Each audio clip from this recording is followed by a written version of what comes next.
Okay, part 2 na ito. Natapos na madali. Ang dali lang. Oh, ang 15 minutes, madali yung lang. Yun. Yun nga na tinapos na yung ano, i-close na nila ang file na tungkol sa akin.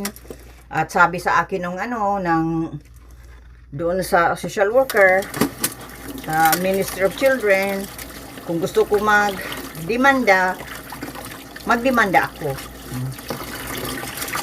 Yan. Kaya lang, hindi ko naman ginawa dahil nga, nandito pa si Papa, ho. Kaya kahit papaano, kung magkaroon ng problema, malaman ni Papa, ay maapektuhan si Papa. Kaya, hindi ko ginawa. Kasi, inaano ko si Papa.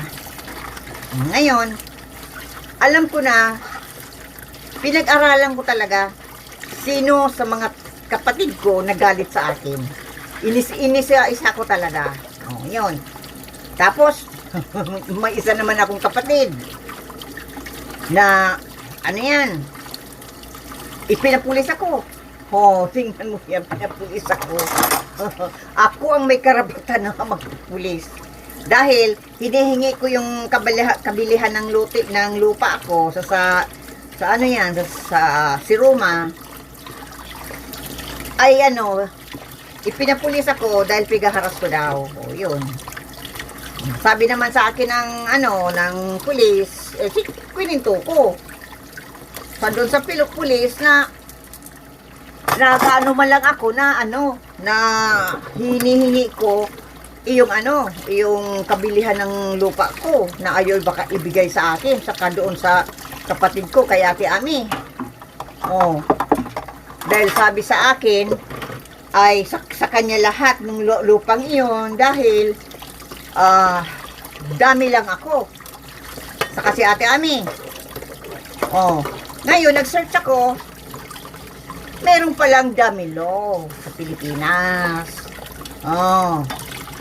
Kaya kung si Ate Ami na mayroon lang ng lakas ng loob na idemanda yung kapatid namin na kinamkam lahat na yung lupa sa si Roma at pati yung pera talagang kinamkam. Nagkaroon, sabi ni Ate Ami, kasi si Ate Ami, nagpunta sa si Roma at nakausap yung parang real, yung dito, parang realtor. Oh. Ano yan? Nakakuha ng 14 million.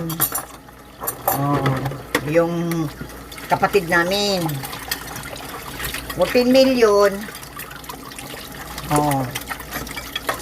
13 million pesos. Oh. Oh, yun.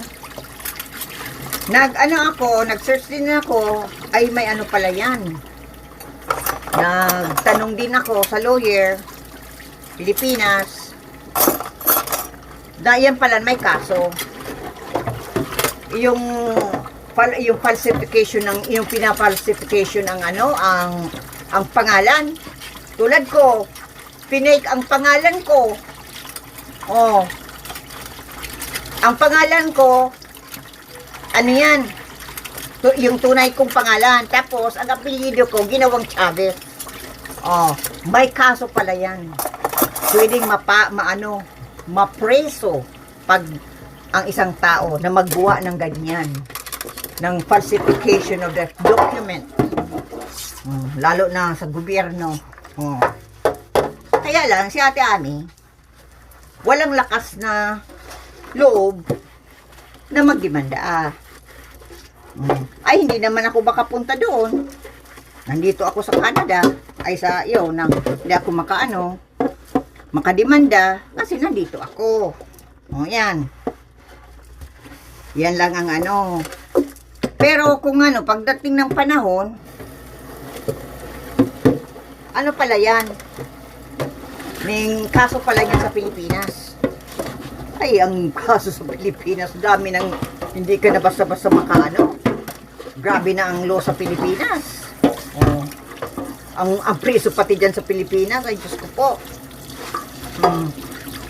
Talagang ang hirap dyan. Pag na preso. Oh, yan.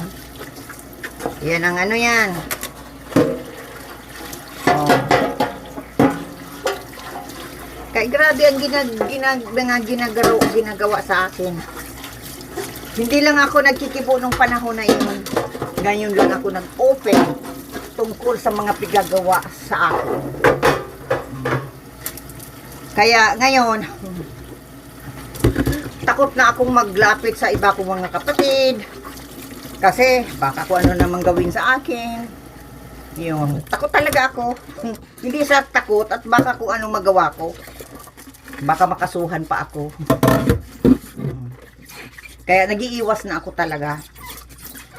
Iwas na lalo na nung ano ko, napatunayan ko na kapatid lang pala ang nag-gaano sa akin. Gumagawa ng mga hindi maganda. Tapos may nagsabi pa, sa lahat daw ng mga kapatid, ako daw ang pinakamasama. Sana sinabi sa akin na ano, ako daw pinakamasama. Sabi yan sa akin ng bunso naming ano, kapatid na babae. Dahil daw, sinabi daw ni madam, na sa lahat daw na magkakapatid, ako ang pinakamasama. Kaya naisip ko, anong kasama na ginawa ko? Sabihin sa akin, hindi naman sinasabi. Linapastangan ko si mama, si papa. Inabuse ko ang mga anak ko. Wala naman na patunayan. Dapat sabihin kung ano ang kasamaan na nagagawa ko. I-deny ko ba si mama na hindi ko ina. Yan, hindi ko rinespeto si mama, si papa. Tapos, ako sa mga anak ko. Abusive ba ako? Hindi naman napatunayan kasi wala namang katotohanan. Kaya lagi yun ang sabi na ako daw ang pinakamasama sa magkakapatid. Sinabihan ako niya noon. Ng bunso naming kapatid ng babae na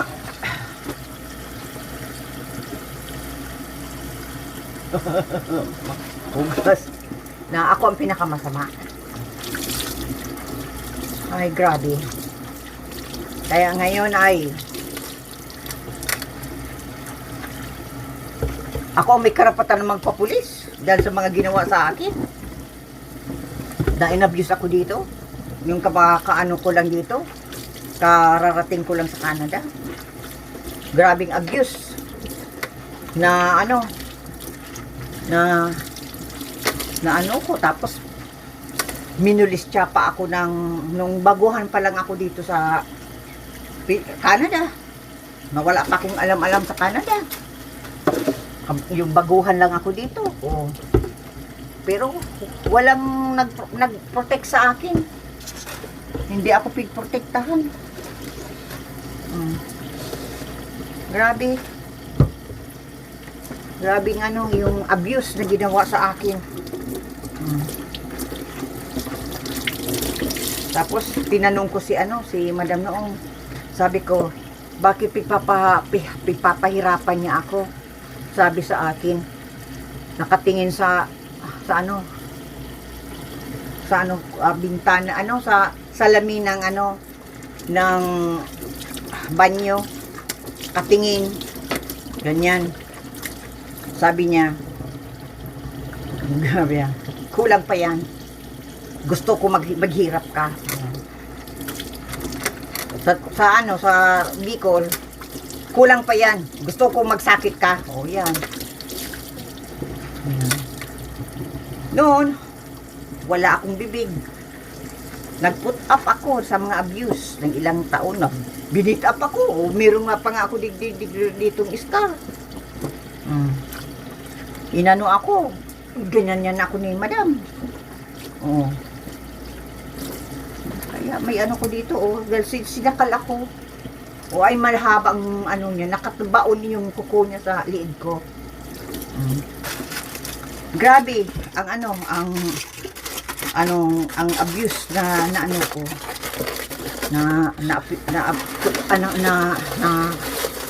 Tapos ako pa ang sinabihan na ako ang pinakamasama sa pinagkwento pala sa iba kong kapatid. Ako ang pinakamasama sa magkakapatid, Kalahin mo yan?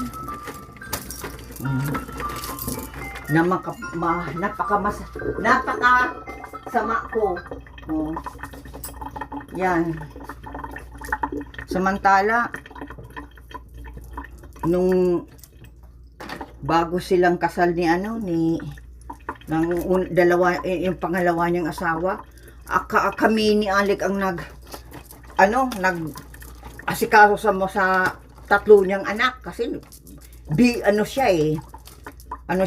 doon sa una niyang asawa kung saan sila nakakapunta. Si Gary, si Alin, si John, kami asikaso diyan. Grabe. Ay, tapos punta sila sa Pilipinas. Iniwan si John doon sa garahe. Nagtutulo pala yung ceiling. Binabayaan lang si John. Pinuntahan ko. Kung hindi ko pinuntahan, walang hindi ayaw naman mag-akyat. Kasi ayaw magsama papunta sa Pilipinas. Inano ko si John pag-akyat sa taas. 5 taon inalagaan ko si John simula ng 15 years old. Nakatapos siya ng high school doon na sa puder namin. Pero hindi man lamang yung ina nagsabi, Dobe, salamat sa pag-asikaso mo kay John nung wala kami.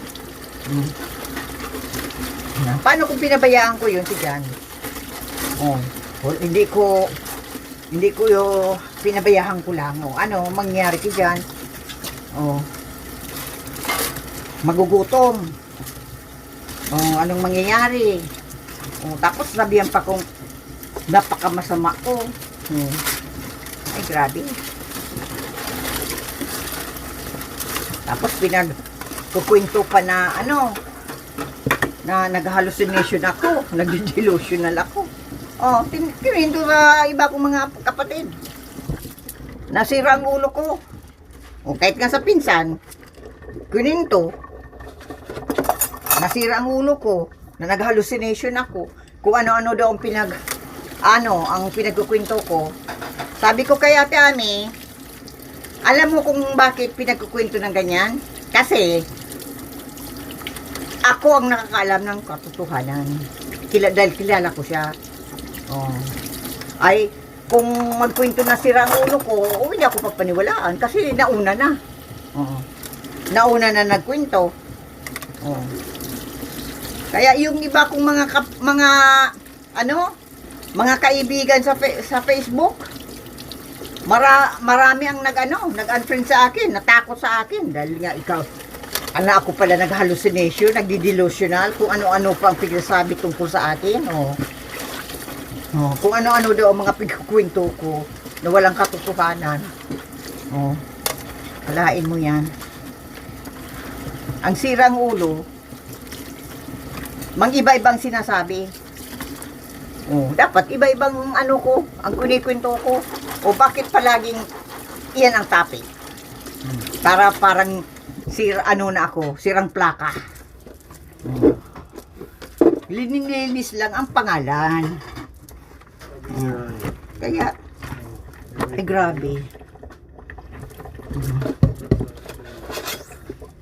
Ako may karapatan na magpapulis sa kanya.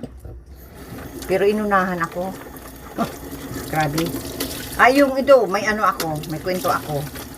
Yung nasa ospital. Inoperahan ako sa ulo.